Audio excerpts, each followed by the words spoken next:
This is Groundeffected, my name is your dad, and today I'm going to be painting Tanuki figures, the Batman who laughed. Now I'm going to be totally honest, I have absolutely no idea about this particular Batman version. This does not look like Batman to me, but I'm just going to go with it. Tanuki has sponsored this video, and of course I will tell you more about them a little bit later on. So I've obviously primed everything that I needed to be primed, and I did that using this Chaos Black, and now essentially that means I'm done. But that would be wrong. I'm not done. Of course, I noticed that there are lights in this base. They are blue. I have yellow ones, but I'm going to use this, and I'm going to drill this base, and I'm going to make it so that I can put lights in it, and I'm going to do that right now. By the way, this was printed on my Uniformation GK. Why is my eyes closed when I said that? Uniformation GK3 Ultra. It goes without saying that obviously if you want to add lights to a model, you're probably going to have to do some modifications. It probably would have been better if I did this before I printed it and then just printed it with these modifications. However, I only thought of this last minute, as with everything else that I do, and so thus forth I need to cut away some of this model. The thing that I'm going to do is actually just flatten out the area where the light originally was on the stairs, and I'm going to then just glue in this little cob LED in its place. I'm going to use a thin super glue for this, and I'm going to be sure to press it down as good as I possibly can. I'm not going to lie, this will probably come off in the future at some point, but I'm going to not pick at it to find out how long it will take. If I leave it on the shelf, no one will ever know. Now, in order to get the wires as clean as possible, I decided I'm just going to drill right through the contact points of the LED strip and then run the wires all the way inside and solder them with a small little blob on the outside. The wires that I used for this came from an LED that was attached to some form of wires, and I can't really tell you much more about this other than it was very thin and it seemed to fit the purpose very well. Words are hard. I don't know why words are hard, but they are becoming hard again. Next thing I want to mention is that when you're soldering, if you ever do solder, use a flux. It makes life so much easier. If you've ever struggled with soldering, just buy a flux, and then the next time you solder, you're going to be like, holy cow, Groundeffected changed my life.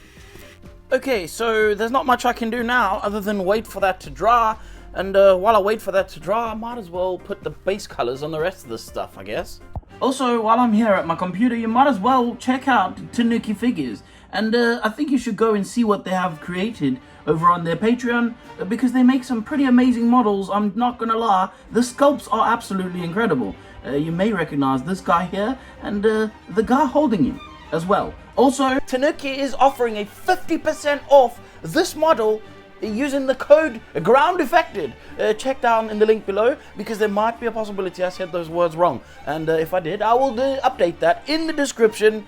Let's just carry on painting, because words is not my best thing. Now, I know that the model is black, and you would be not wrong if you thought that you could just stop here and be done with the model. But unfortunately, if you want it to look a little bit better than that, you're going to need to take it a couple more steps. And by that, what I mean is I'm actually going to use that black as my shadow and spray this raven black over the top of it, which is kind of a bluey kind of color. This is going to help to sort of help create that leather effect that I'm pretty sure this suit is made out of. Now, using some magnolia brown, I'm going to then paint that over the bats while I have the opportunity to do so. And now that the base is practically dry, I can actually start working on the base so that I can start building up my model, and I'm going to do this right now. For this base, I wanted to start out with the cave area, or the rocky area that is around the bottom part of the base. Because the stairs are metal, I'm going to leave them black, and I'm going to dry brush a brown over these rocks, because I don't know why, I think that brown would be a better color than gray, and I was just trying stuff out, and to be honest, I'm quite happy with how it worked out. I then added a little bit of this bony color to just kind of catch some of the edges of those rocks. Now, moving on to the metal on the base, I'm going to mix a little bit of black into this silver that I have from Monument Hobbies, and I'm going to use that to just dry brush over the top of black. Once again, if you don't know this from previous videos, it's basically a cheat code. Just paint the things pretty much black and then put silver in a dry brush and just chuck it over the top of it, and everyone will think that you are magically good at doing whatever the heck it is you're doing. Now, of course, what you may have noticed in the background there was that I was taking a much brighter silver, and I was then sort of just dabbing that onto some of the edges. This is to create a little bit of wear and tear. Now on the base itself, I wanted to just really push those browns a little bit more, and so I used a wash from Citadel and sprayed that into the cavern and also into some of the crevasses. I took a blue wash from Citadel and I sprayed that towards the back of each step, and thus completes my base. Actually, I need to take off this masking, and thus completes my base. Now I'm gonna start working on those bats that I left from earlier because they needed to dry, and I'm gonna do the next layer of brown before I put them aside and obviously let them dry.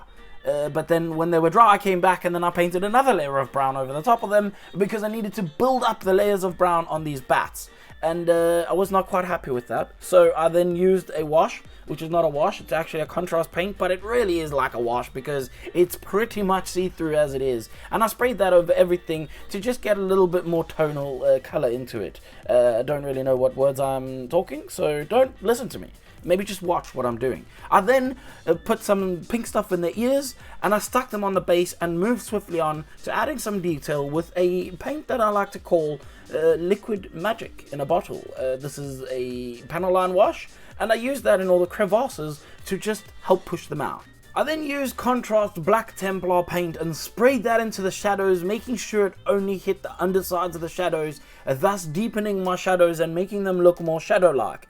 The next step is to take this bronze color from Monument Hobbies and paint that over all the little rivets and eyes of the laces, as well as the zips and anything that is metallic, which in my case is even the ends of the laces. I also used that raven black to paint over the laces as well, so they were a slightly different color.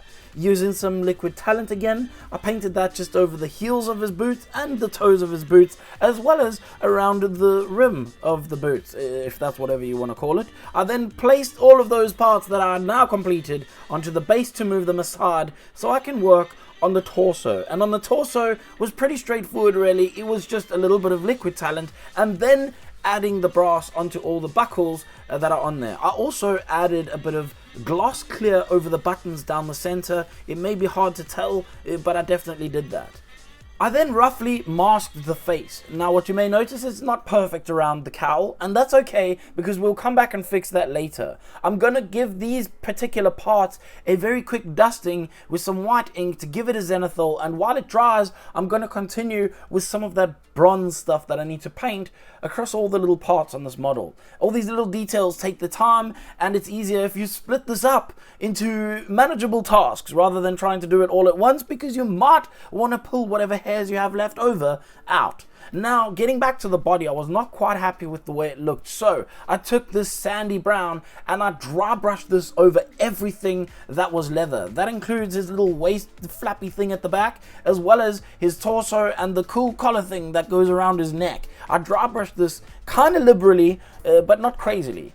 I also was not sure whether there was a difference in color on the inside of this collar, and so I just gave it an Agrax layer because this is a slight difference in color, and thus concludes the fact that it's a different color, but not too different that it looks different. Anyway, I'm not gonna get too wrapped up in that, but I think what we should get wrapped up in is the painting of Pinkle. Even on a man like this, he still gets Pinkle. I'm not gonna lie, I actively used Pinkle purposefully because I knew that there was going to be red on him, and I thought it would help to create that grossy, ew looking feeling that you wanted to get when you look at a man that is covered in blood and guts. Basically, I did the exact same procedures that I would have done for any normal skin tones. However, I pushed the highest, brightest color a little bit more. This guy's skin tone is quite desaturated, but I did leave a little bit of pink in it because maybe he's a bit, I don't know what the word is, but it looks dead, but he's not dead. It's just a weird color. It's basically paint a friggin' zombie, and you're right. That's how it looks, exactly. Using a bit of Orcish Dermis, I did add that pink back in to the shadows, though, as you could see there. But you can see me clearly, liberally spraying that highlight color like I just don't care about it.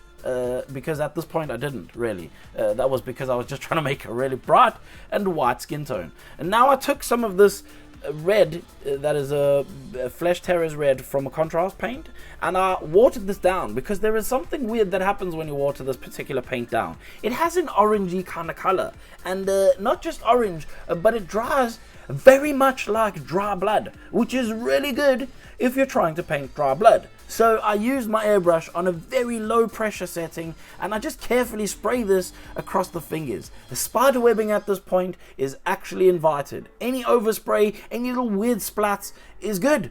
I also took my brush and I dipped it into that paint, and I used the air from the airbrush to splatter some of the blood across his face and on some of his hands as well. I tried not to get any of this on any of the cowl, which is why I kept it all closed up. Before coming back and touching up that edge, I touched up the edge using that exact same Raven Black, but because it's such a thin edge, you won't notice that there is no shading on this piece. It will just look like it was part of everything, and it looks like it was shaded, even though it's not. I also, to make those fingertips look a little bit more like they were inside of someone, I added some Caribou Crimson on them, which just darkened them up a little bit and also stained them a little bit as well.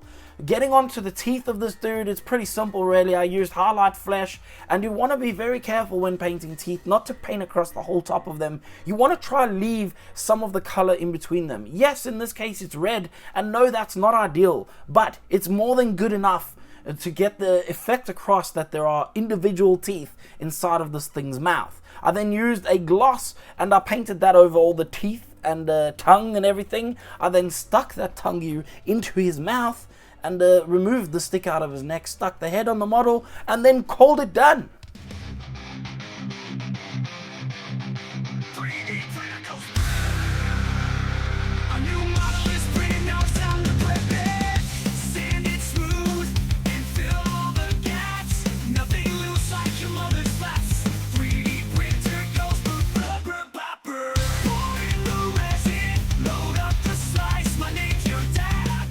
We have done it! Yet again, we are at the end of a Groundeffected video. This is magical. This is the best moment in all of history, of all histories. If you have made it this far, I would like for you to click the like button because that's what you're supposed to do, I think. I don't really know. But if you're clicking the like button, you might as well click the subscribe button because you're right there next to it. And while you're right there next to it, you might as well click on the description so you can check out the links for the sponsor of this week's video, which is Tanuki Figures.